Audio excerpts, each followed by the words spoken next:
Stephen, you ready? Okay. We got about 10 seconds, but I know it's 6:29. But we'll go ahead and call this meeting to order. Please rise for the Pledge of Allegiance. I pledge allegiance to the flag of the United States of America and to the republic for which it stands, one nation, under God, indivisible, with liberty and justice for all.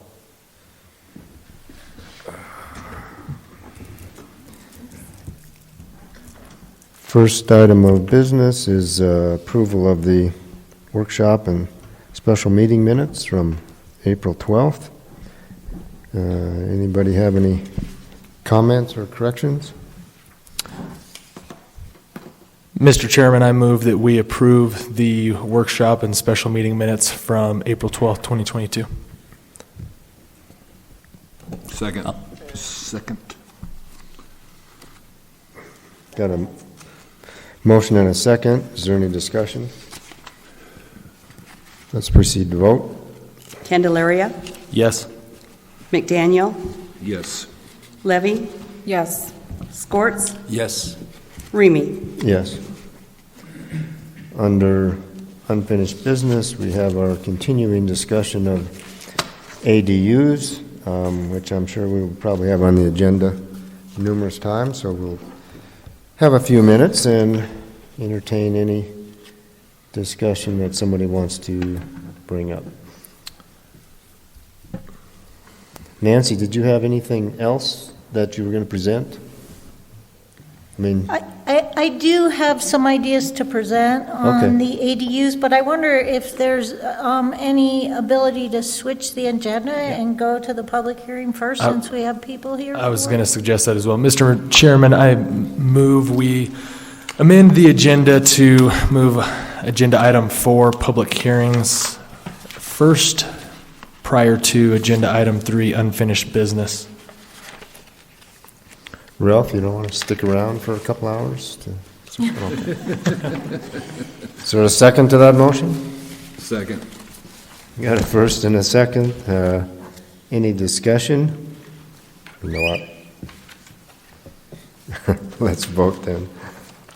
Scorts, Yes. Candelaria, Yes. McDaniel, Yes. Levy, Yes. Remy. Yes. So let's go down to the public hearing.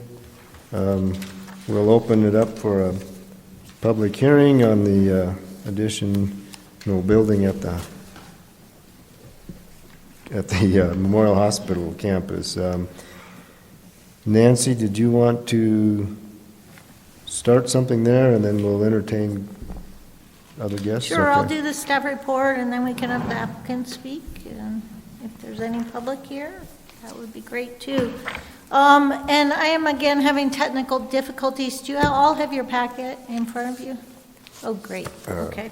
So you can get, Sort of. you can trash the commercial. So this is a request for a site plan for a 4,000 square foot metal storage building located on the Southwest Memorial Hospital campus at 1311 North Mildred Road. It is within the Montezuma County Hospital Plan Unit Development. And they are proposing at this time to build a new, again, 4,000 square foot metal storage building. It will be located right behind the existing hospital on their campus. It's a small, currently vacant pad bounded by the hospital, the helipad, and Dr. E.E. Johnson Drive. The building is proposed for hospital storage only. There's no water or sewer required. They're not proposing, and it doesn't appear that they would need any new parking, landscaping, or utilities with the project. They are asking for one new curb cut off of Dr. E.E. Johnson Drive. The building will basically be a drive-through storage building, so you wouldn't need to load. They'll be able to load within the building. The proposed site and use is, as I said, part of a PUD and subject to the development standards in that PUD. It does restrict the property to ancillary, that's a hard one to pronounce, medical care service or facility. It does appear that storage for the hospital itself would meet that requirement. As far as setbacks, there are only setbacks in the PUD established for North Mildred Drive. It allows interior setbacks to be reduced or eliminated where footprint lots are created for individual structures, which is exactly what's proposed here. Let's see, we talked about parking and loading. They don't really feel the need for any of it for this. It would be accessed only by smaller pickup type trucks, so they wouldn't need larger loading areas. Now, there are design standards in the PUD requiring that all structures be designed with elements of southwestern, there's a typo there, architectural style in mind. Each structure is required to incorporate 4 of those design features in the building that I listed in the report. Accessory structures are required to be complementary to the principal use structure and design and types of construction material used. It does say in there that no metal-sided structure shall be allowed unless the metal is covered with stucco, brick, or other material that is considered a southwest architectural element. The proposed building does not appear to meet those standards. It is proposed as a relatively plain metal building, probably appropriate for the use. The colors I provided for you below have been chosen carefully to match colors on the existing hospital, which are on there as burnished slate to match the metal trim at the existing hospital, and then a desert sand color to meet the main color of the hospital. Now, while this building is proposed without ornamentation, I did note that it's not without precedent. The nearby ambulance bay is a metal building approved in 2016 by the city. I provided a photo for you of that building so you could see the context. That building did add a small down low sort of stucco wainscot at the bottom, and then a band of color at the top to help. That is even a larger metal building than what's proposed here. So the purpose of the site plan review is to ensure compliance with the regulations, protect public health, safety, and welfare, promote balanced growth, ensure adequate provision of public services and facilities, and guide the character of the city. The Planning Commission is to use all the standards in Chapter 5, including, of course, access, paving layout, and public health, safety, order, convenience, prosperity, and general welfare. As for general discussion, I included that it does appear to meet all development standards with the exception of the design standards in the PUD. We sent this all out to agencies, really got almost no comments at all, except that they would be addressed off of Dr. E.E. Johnson Drive for the storage building at the time building permit was issued. All other agencies had either no comment or said since there's no water or sewer, they don't have any comments.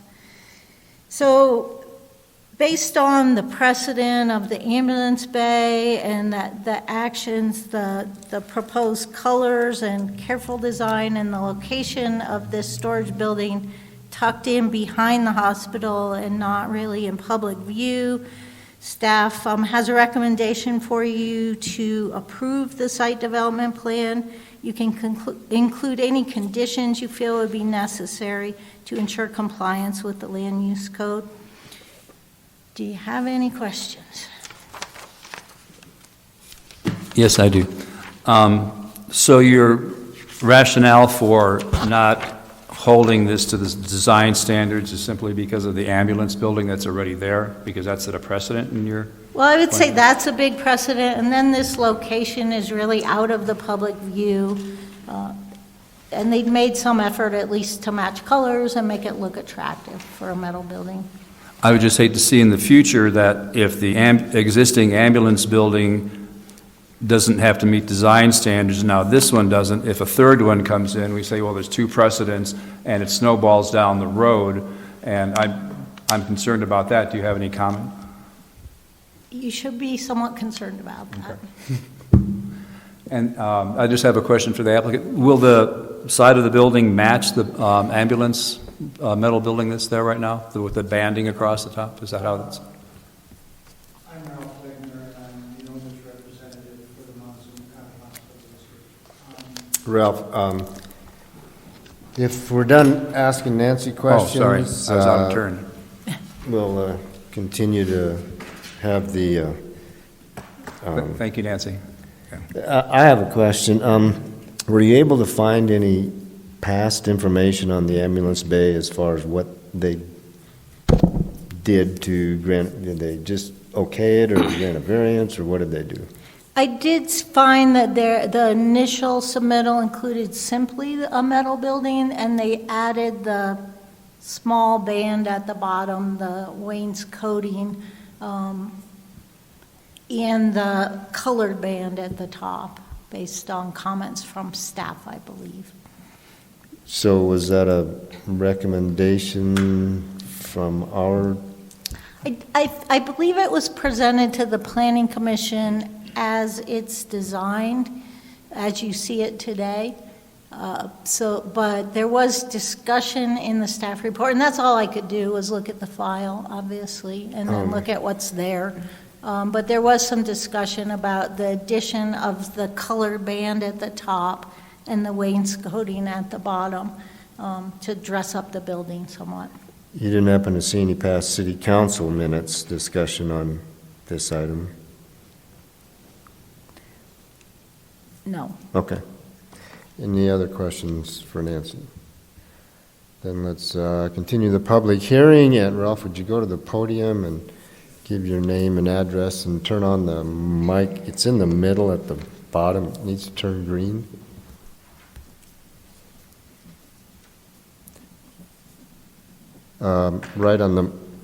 Right here.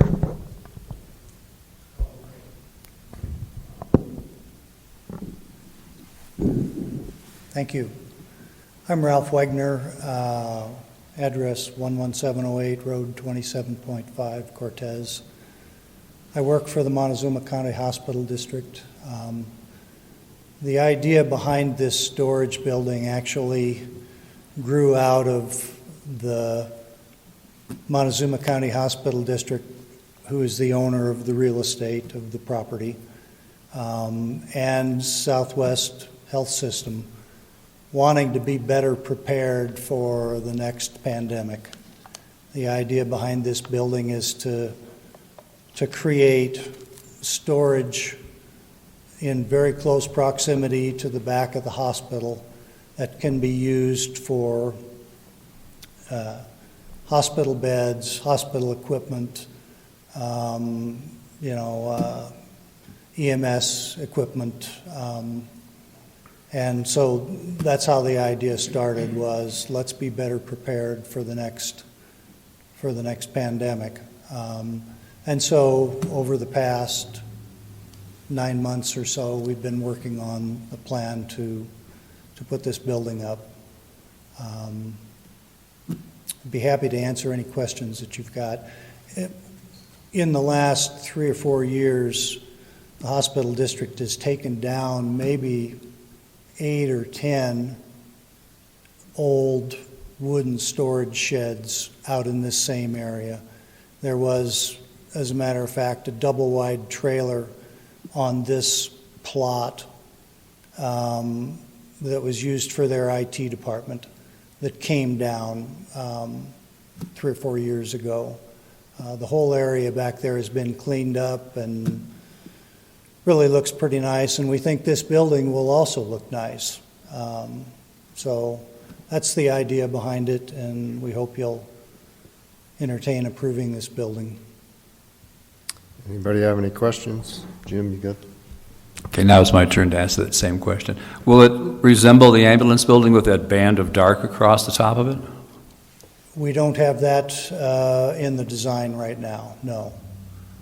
Is there a particular reason? Do you think it was aesthetically better to match the hospital building than the ambulance building, or is there a rationale why you didn't do that? Well, this sits right next to the hospital buildings, and we wanted to try and match the colors on the hospital itself. Hospital is a tan, southwestern kind of reddish tan stucco, and with some darker trim accents. So that's what we were trying to match. Thank you. And also I thank you for the job that the hospital's done during these past couple of years and that you're planning for the future. So thank you for that. Anyone else have any questions?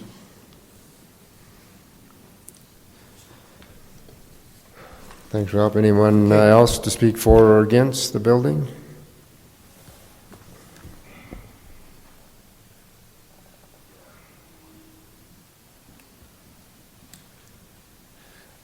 Hello, my name is Rob Owens. I live in 1950 Cayley Circle in Brandon's Gate subdivision. I'm the plant operations director for the hospital. I work for the Southwest Health Systems. This building basically came out of necessity because of our emergency management supplies. They were currently stored at 20 South Market Street in that building currently owned by the Catholic Community Church. The problem we had during the pandemic was we did not have ready access to that building whenever we needed those supplies in an emergency. We were at the whim of basically whenever the Catholic Church would open it up and let us go down there into the basement and get our emergency management supplies out of there. We've since relocated a lot of those supplies all over the hospital. We've got several rooms in a hospital that are full of emergency management supplies. We've got a 40-foot Connex container on a different PUD lot right now, which we'd like to get rid of that Connex container eventually. That's full of supplies also, but is not the opportune or the right thing to put your management supplies into is a hot Connex box, because your rubber gloves, your gowns, all that other stuff will degrade in the heat. So that's where the storage building kind of rose out of necessity, that we needed some place to put all of these supplies for the community that supports the hospital in a pandemic, and be able to put it at our fingertips when we need it, and also to free up those rooms in the hospital that are currently taken up by these supplies. So basically what they call overflow rooms are taken up by these supplies. So if we get hit with another pandemic and we need all these rooms for all these patients that are rushed into us, then it's really hard to move all this stuff around and get room for these patients. And that is really the basic need, that we need this building to better support this community. Thank you guys very much. Anybody have any questions? I'd like to ask one question. I'm curious how and why exactly the discussion came up not to include a restroom. It seems to me, let me just explain why I'm asking this question, that if someone is in their warehouse and is injured, something falls over on them, a bed stacked wrong and falls on them, or causes some massive bleeding or anything. Of course, you're right next to the hospital, but wouldn't it be advisable just to have a sink and a toilet out there? I mean, I'm just wondering how that would add to your expense, and if you have considered that as a possibility. I don't think we consider it as a possibility, Ralph. Just a question, sir. We've tried to keep this building as economical. Oh, I understand completely. Right. I'm just, would there be emergency eyewash stations out there or something like that, or?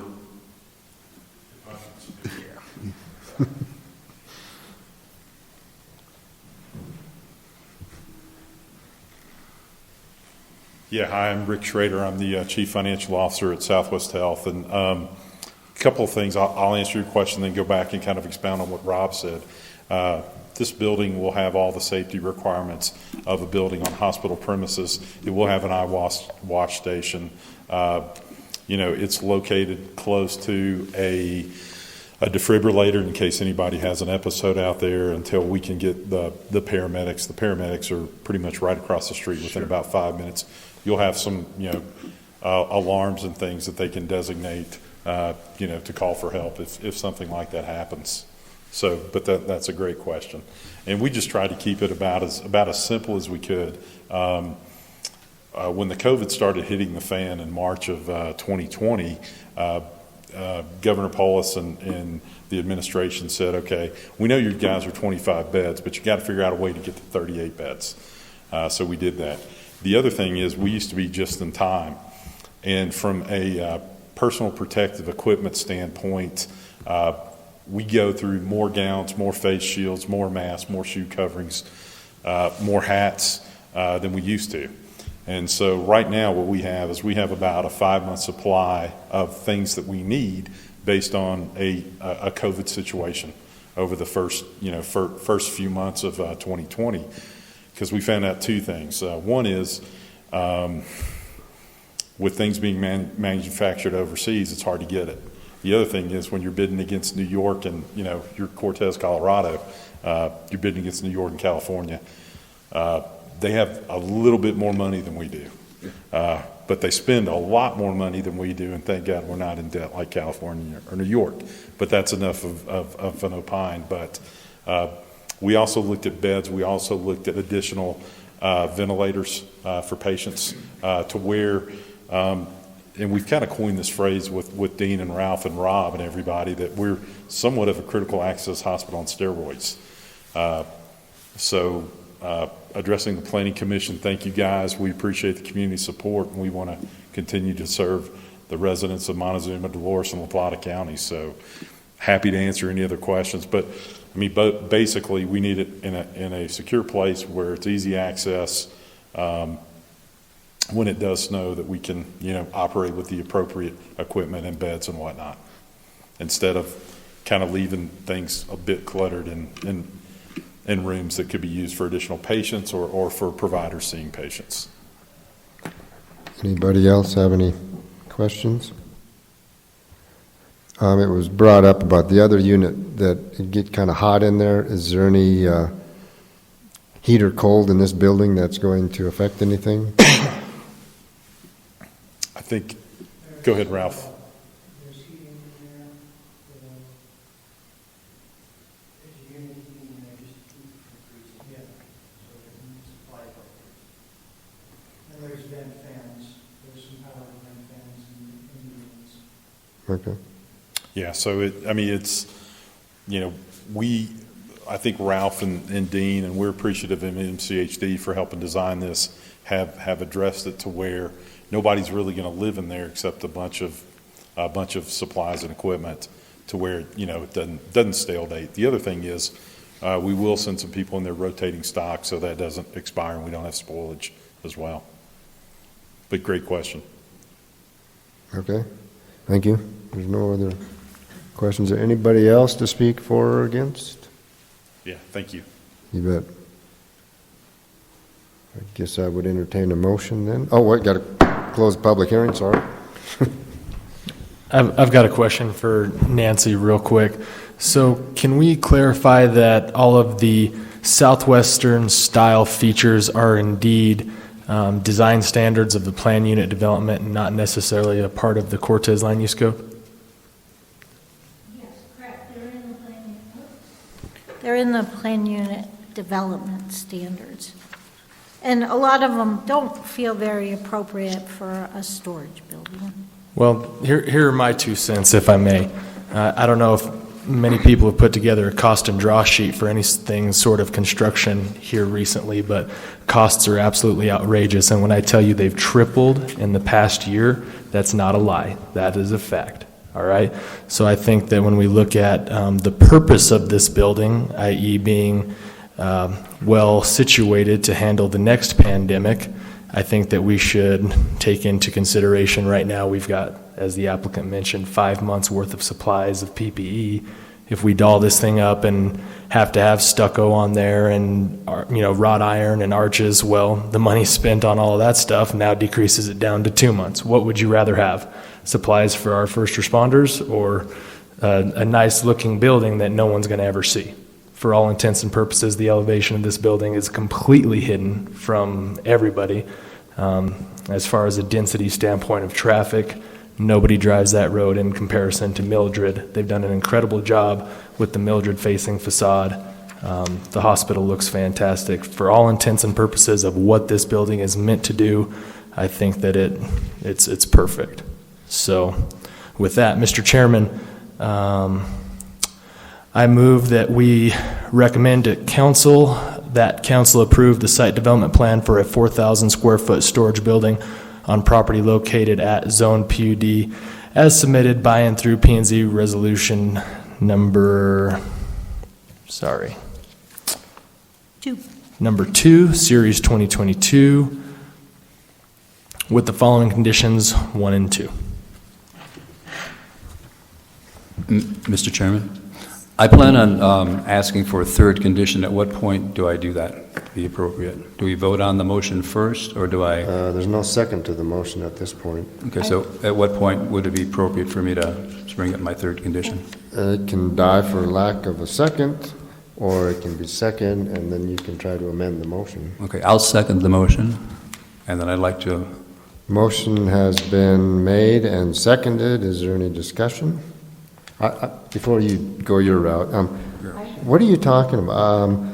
My understanding is there's not going to be the facade around, or it's not going to look like the ambulance building with the stucco. Is that right? Correct. Yeah, okay. So you're Right. saying that you're fine with that, right? I'm saying that I'm absolutely fine with it. Okay, I think that they should be as frugal as possible, such Right. that they can take all the monies that they save and put it towards the purpose of filling the building with Okay, what I'm they just need. making sure I understood. Absolutely. So Jim, you have a potential amendment to Right, I'd like to propose an amendment for adding condition number 3, and I'll just read it. I'd like to also open up the discussion because I didn't have a chance to say Oh, anything either. So sorry. before you make a motion, can we do that? We certainly can. Is there any further discussion before any amendments? Thank Go ahead. you. Yeah, I'm wondering if anything could be added to the resolution in the whereas stating if something were to, say, get approved and we approve the resolution, whereas it says that it appears that all the requirements of chapters 5 and 6 of the city's land use code for development of this site have been or can be met.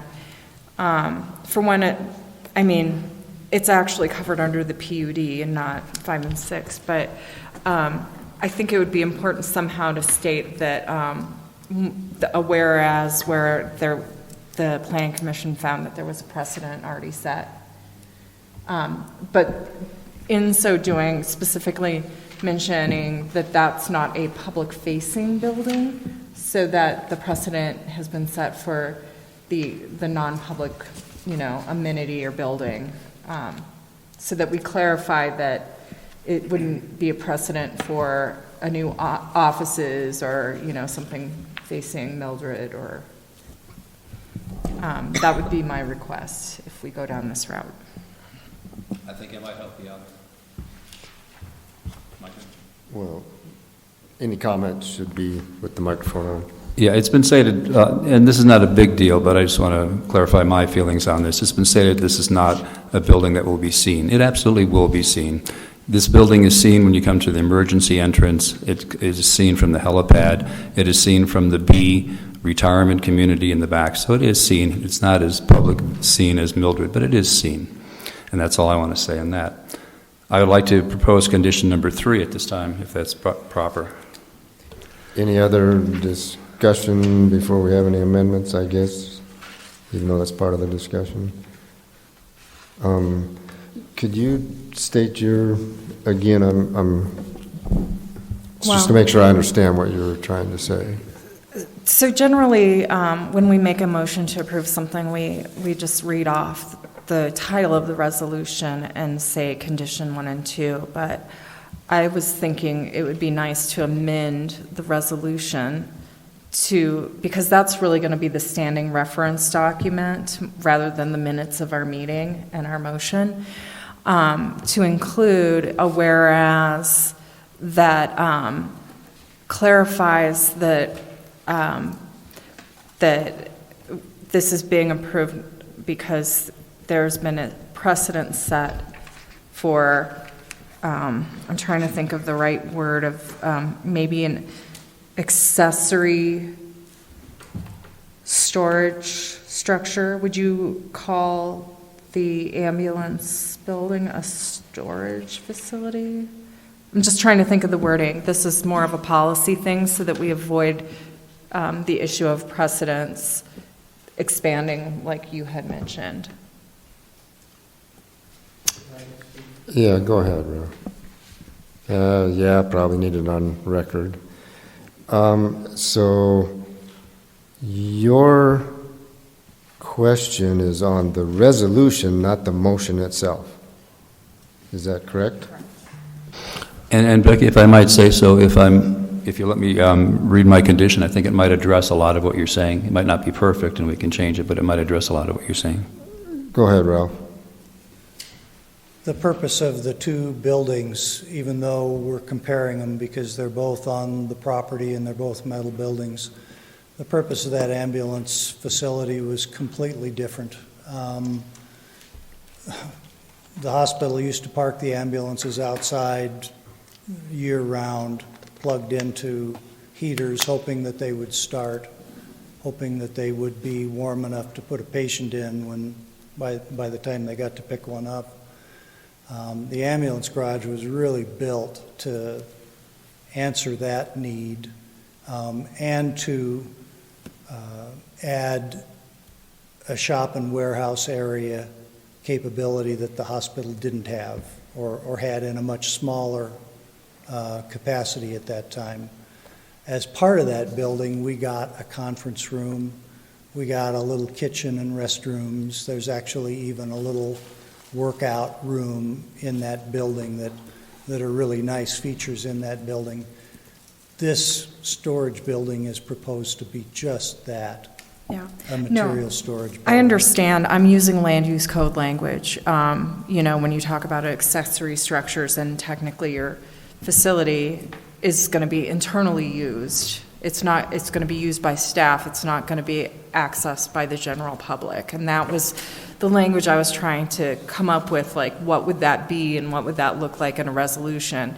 And technically an ambulance building is storing ambulances and the equipment that goes in it. So that's where I was coming up with storage. So I wasn't saying that they were the same or had the same functions from your standpoint, but from our standpoint, I'm trying to figure out how to word it so that it's set separately from a building that the general public would access and enter.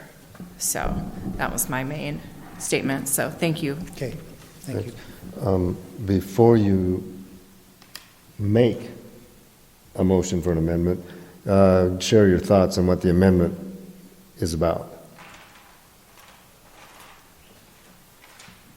Well, I think it addresses a lot of what Becky was saying if I just read it without making the amendment. Is that what you'd like me to do? Just read it. All right, so we know what's going on. So what I'm going to say is in approving the application for a metal storage building at Southwest Memorial Hospital, we are aware that it does not meet the design standards for this PUD.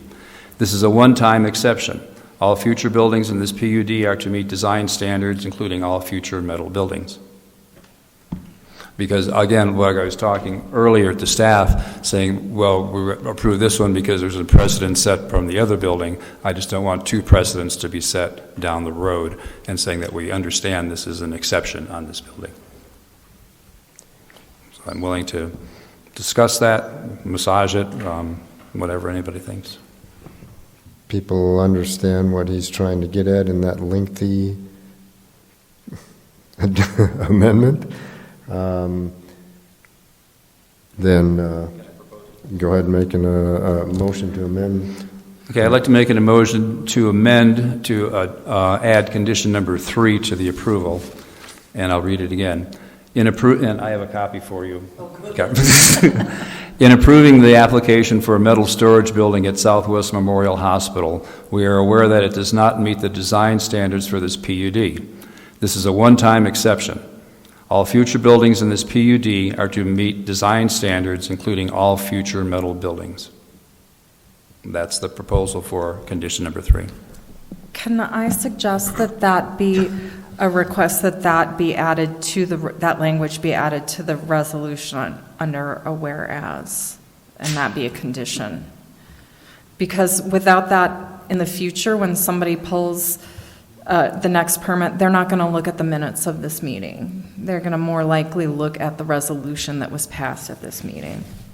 Well, I'm adding it as a condition to the resolution. We currently have 2 conditions there. This would be the 3rd condition. So does it not do that? I'm confused. Because on the approval, we have 2 conditions. Okay. I see what you're saying. So that it becomes a that instead of a whereas. Correct, yeah. I just thought it'd be appropriate, and if you think it's appropriate somewhere else, that's fine, but... No, that's Okay. actually more appropriate. Thank you. All right, thank you. So there's a motion on the table.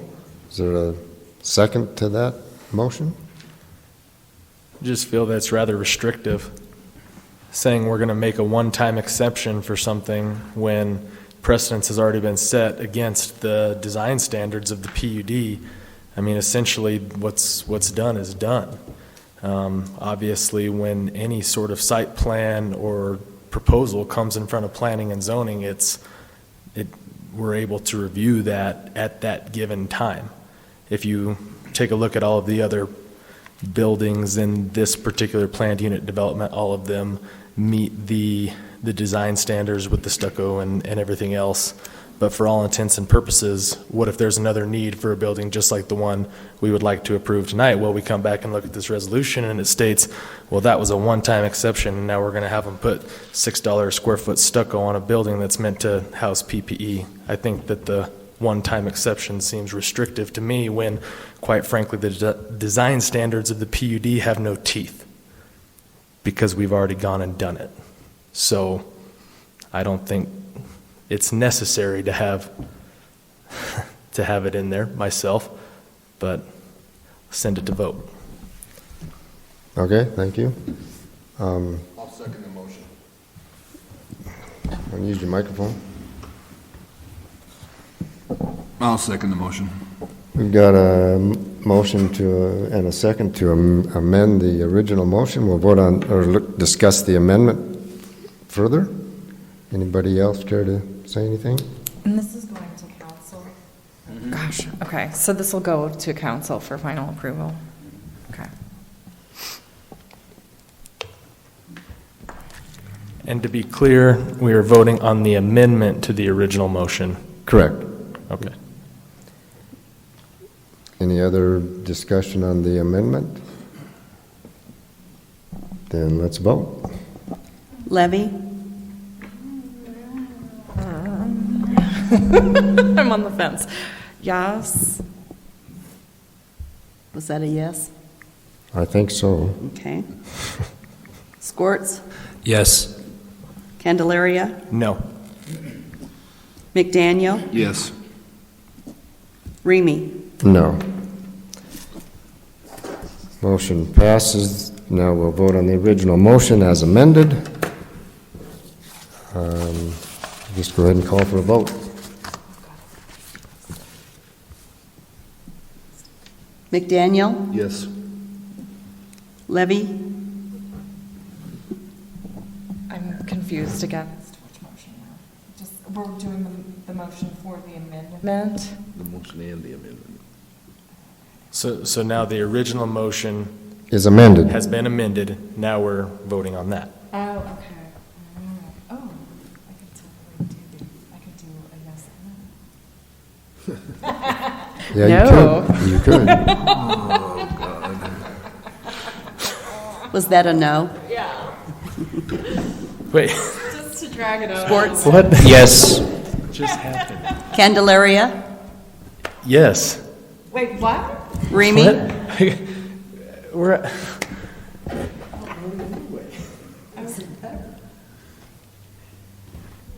Yeah, I was agreeing that it was too restrictive.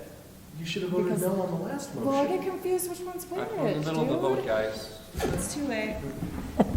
Remy? Lance, did you vote yet? Yes. Yes. Either way, it's just a record. Okay. Yes. Make sure that city council knows that.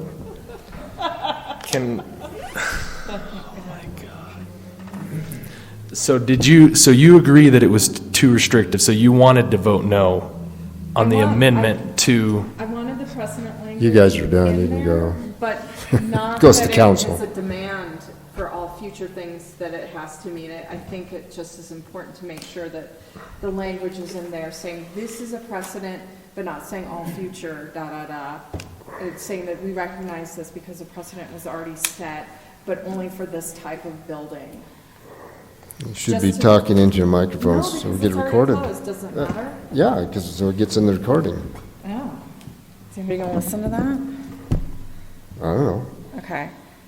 Anyways, it's a, yeah. Motion passed. We move on to the next item of unfinished business. Good luck with city council.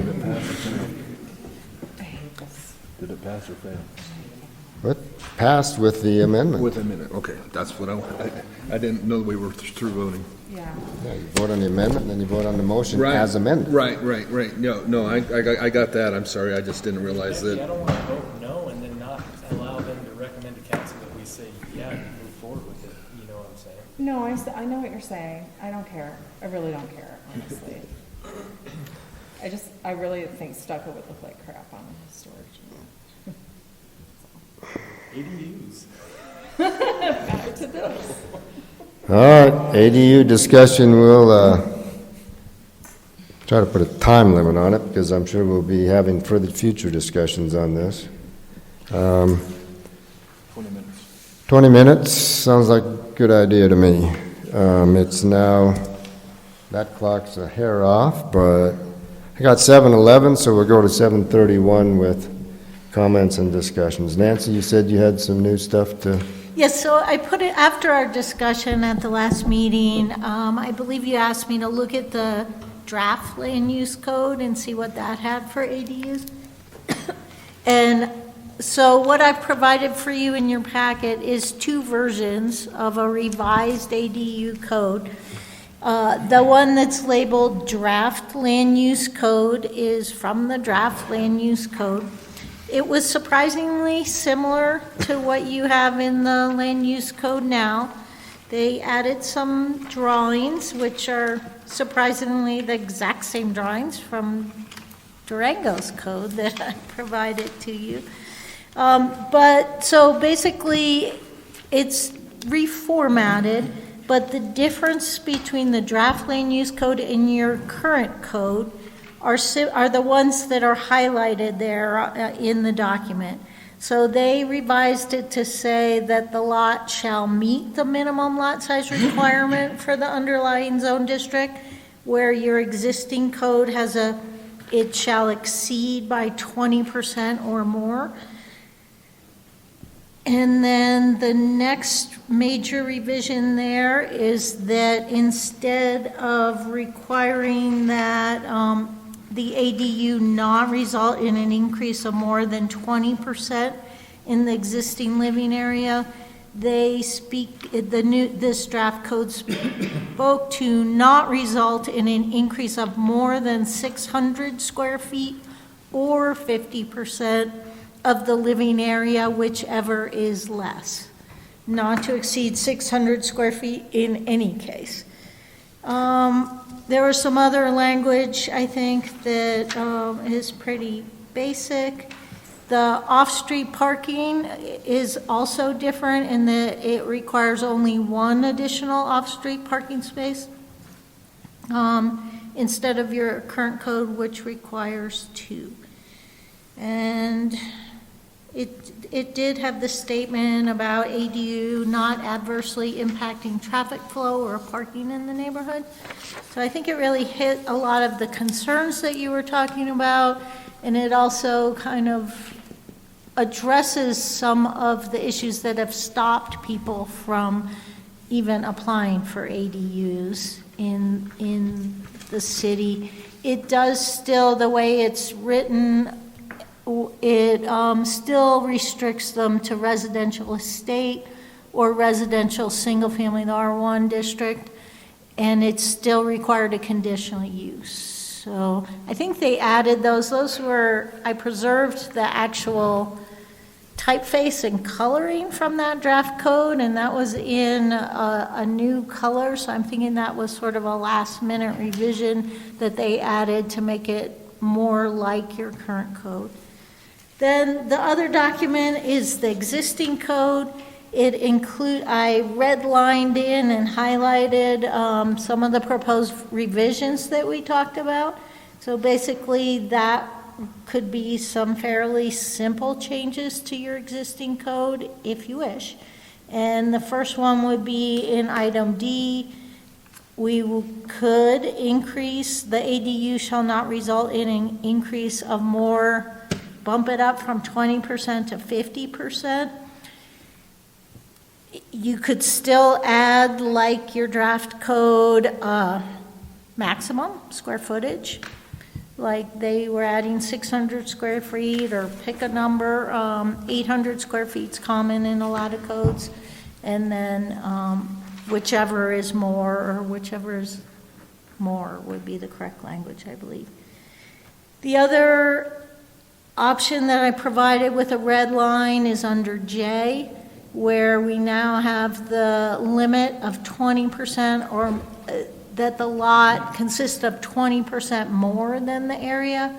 Simply revise that to say the lot shall meet the minimum lot size in the underlying zone district. That would again open up a lot more lots in the city to be able to have an ADU. So, simple version, which is revisions to your existing code. A little bit more difficult would be to incorporate the language in the draft land use code. But really, the only changes I'd need to make to that is to add references to the correct sections, because that draft land use code references sections in the draft land use code that don't exist in that format right now. So anyway, I thought maybe if you could look at these clean, you could see what you think about the changes. Obviously, you can take no action tonight. It's a work session only. It's open for discussion. If you decide you wanted to proceed with any of these changes, we need to add a minimum, publicly notify, publish the changes, have a public hearing specific to these land use changes. Go over that lot size again, because I'm having a little trouble. The lot shall consist of 20% more area than the minimum lots. So that's your existing code. So say, and I'm not remembering, but I'm going to make it simple. Say you have a 1 acre minimum in the RE zone. So you could not have an ADU if you had a 1 acre lot, which conforms with the zone. You'd have to have a 1.2 acre lot to be able to apply for the ADU. Does that make sense? So your lot has to be 20% bigger than the minimum lot size. What's the minimum lot size? In R1? Yeah. Let me look. I mean, nobody's going to increase the size of their lot. Well, you couldn't increase it. You just have to be lucky and have a larger lot than the minimum lot size in the district. The minimum lot size is 7,000 square feet in the R1 district. Our RE district, it is 1 acre, 43,560 square feet. Can I ask what it is in neighborhood business, even though that's not in the current? 6,000 square feet. It's, R1 7,000, R2 6,000, MH is 6,000.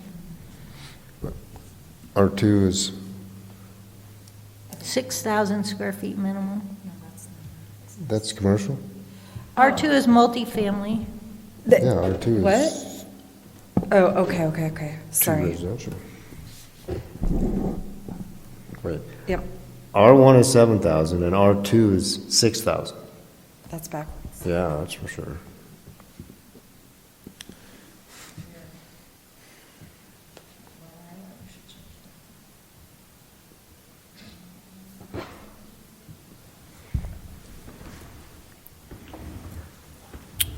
Okay, any comments? Yeah, I have a question, and I'm addressing the draft proposal. And under the first section, number 4, just above paragraph C, does it make a difference if we say that, as you have said here, a street address or a separate street address? Because a separate street address is, I've seen in the other versions. Does it matter, or are we assuming that when we say a street address, et cetera, means a separate street address? Just a question. I think it would be good to clarify it if you wanted to go. I think it would clarify it, because that's what I've seen in some of the other versions that we have. Separate would be clearer. And then getting to the last part of it's under F on the second page. I just have a question. The ADU shall not adversely impact traffic flow or parking in the neighborhood. How do we assess that? How does that even quantifiable? Is that any way to measure that? It just seems like it's not. I'm not sure you could, if you could show that the existing neighborhood was failing to meet traffic standards, that say your road was below level of service requirements, you might say no to an ADU if that was the case.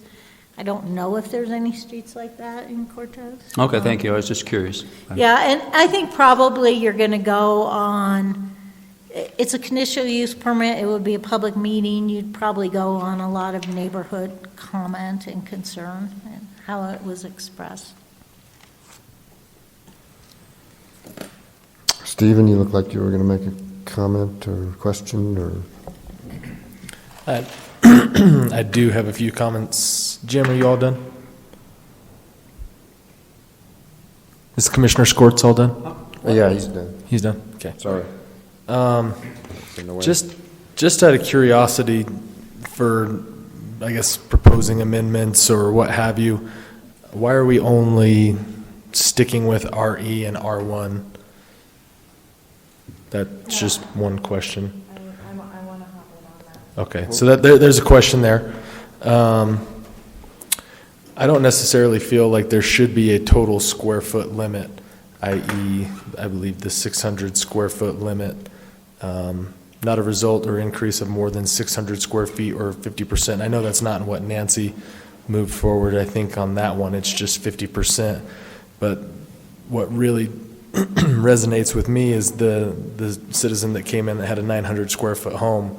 I mean, 50% is still only 450 square feet. So I would encourage you all to look at what 450 square feet looks like. And we're talking about an accessory dwelling unit that's going to, house people with a bedroom, a bathroom, and a kitchen, right? That's a lot to fit in, even studio style, to 450 square feet. So even in some senses, 50%, in my opinion, is still too restrictive. And in my opinion, absolutely, we should not add a total square foot limit. A percent of the existing or 600 square feet? I'm saying just a flat, like a flat, you can't go over X limit. I don't believe we should do that. Perhaps we could go with some sort of percentage just to say, we don't want them or necessarily building like a larger house as an accessory dwelling unit. I mean, for the purpose of what an accessory dwelling unit is, it's auxiliary, it's accessory. It is going to be smaller. So maybe 65 or 70% in the instances where, 900 square feet is still a very small primary living quarters. If you're going to add an accessory unit to the property, it should accommodate the purposes of what it's for. So I'm just saying 450 square feet. Right. What's coming to mind is the 900 square feet. What's coming to mind is 450 square feet to put in a bathroom, a kitchen, and a bedroom is So if you tough. leave out any percent and just put the limit at 600 square feet or 750 or not to exceed the existing dwelling, something like that? Is that what? I would say maybe not to exceed the existing dwelling. It's all about scale, though, on your site, and so I feel like it is important to have a percentage of whatever that building is, as opposed to an arbitrary square foot number that may or may not apply to everything. But that, and then the other thing that is going to limit the size is the buildable area. Is it 50% of your lot has to be, like your footprint can't exceed that, I believe, 50% of the. Maximum lot coverage is 50%, 40% in the R1 zone. Oh. 20% in RE, it jumps to 50% in the other zones. So if you've got a 10,000 square foot lot, that means that you can build up to 4,000 square feet of livable area on that lot. Or more if you went 2 stories. Correct. I'm just talking about footprint.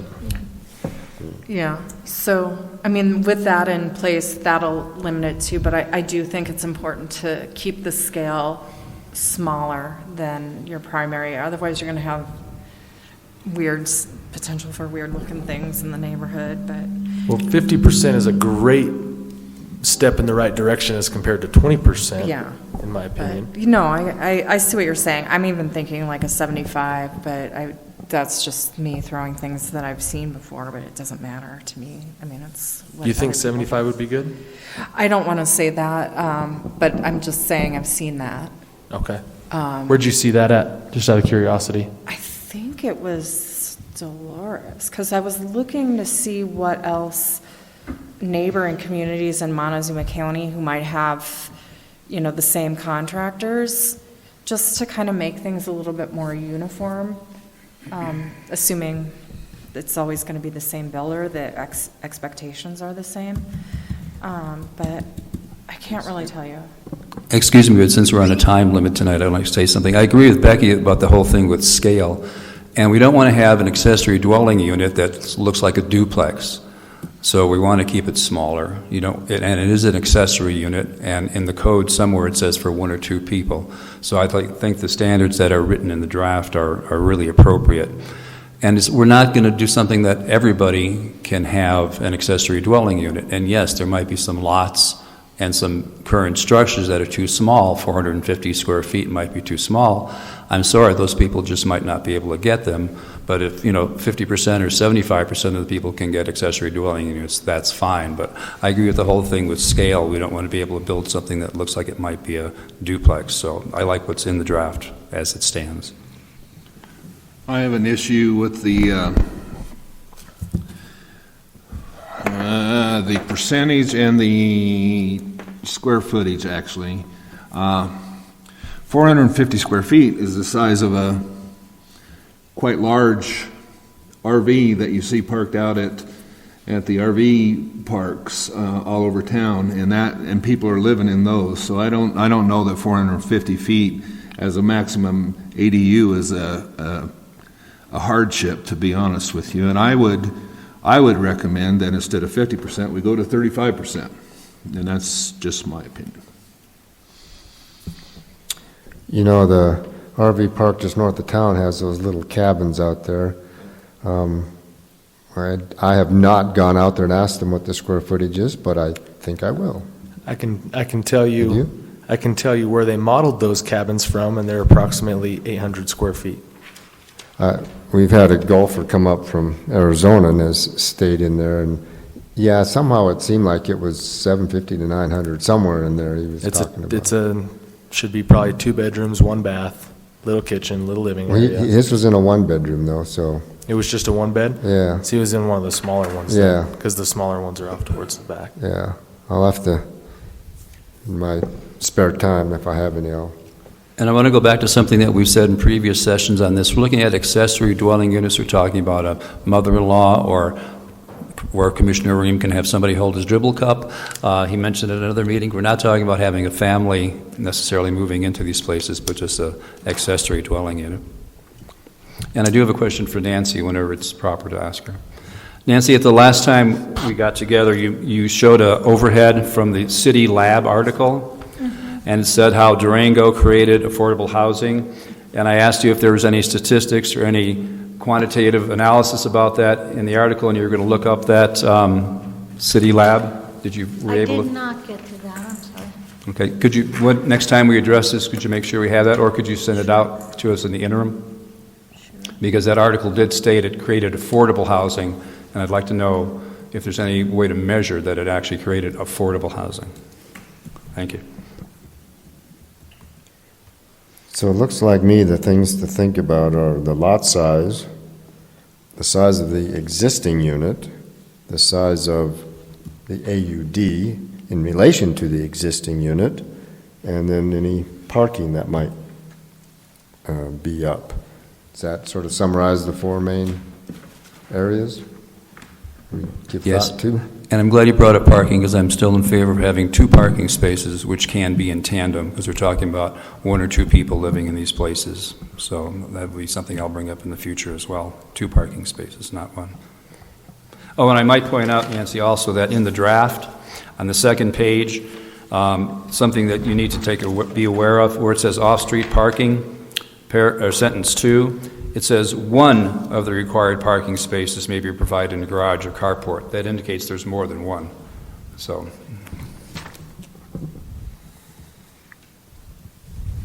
Yeah, I don't see any issue with requiring 2 spaces for off-street parking. I think that just about every zoning requirement that we have in the current land use code requires 2 spots per unit for multifamily stuff. So, I mean, an ADU kind of is for, I guess, maybe not multiple families on 1 unit, but it's multiple occupancies per area. So Okay. just to clarify, if you had a home in an ADU. Correct. With 2 for the, you'd need.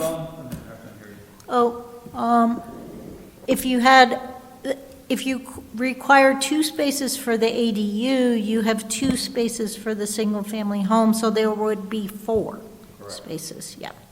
If that's what we would think. Okay, we're yeah. right on schedule. Sounds like those are the 4 main areas we need to give some thought to, and let's keep this as a discussion item for our next meeting also. Okay.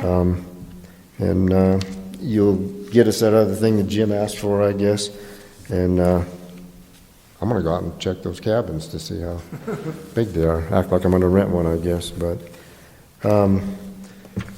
Okay, moving on then, any new business? I guess you saw the building codes, citizens' participation. I have a comment about citizen participation. Talking to staff, and I was hoping that the town manager would be here, I believe that City Council changed the title of that section on City Council agenda to public participation as opposed to citizen participation. And does that devolve to us, and we in the future should put public participation, or do we have to pass a separate movement on that? Because that was a discussion through City Council, and they changed just that wording. We will check and see and change it if the city council's All right. changed Yeah, it. 'cause We that's might what- as well keep it consistent. Yeah, that's I don't- what they're using now. Thank you. Okay.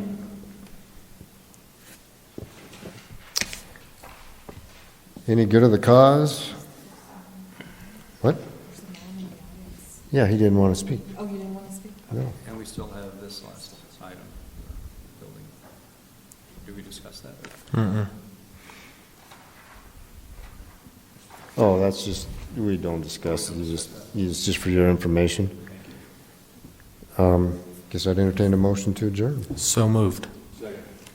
Got a motion to second, any discussion? No. Let's vote. Candelaria, Yes.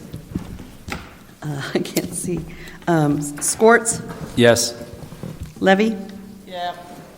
McDaniel? Remy? Yes. Meeting adjourned.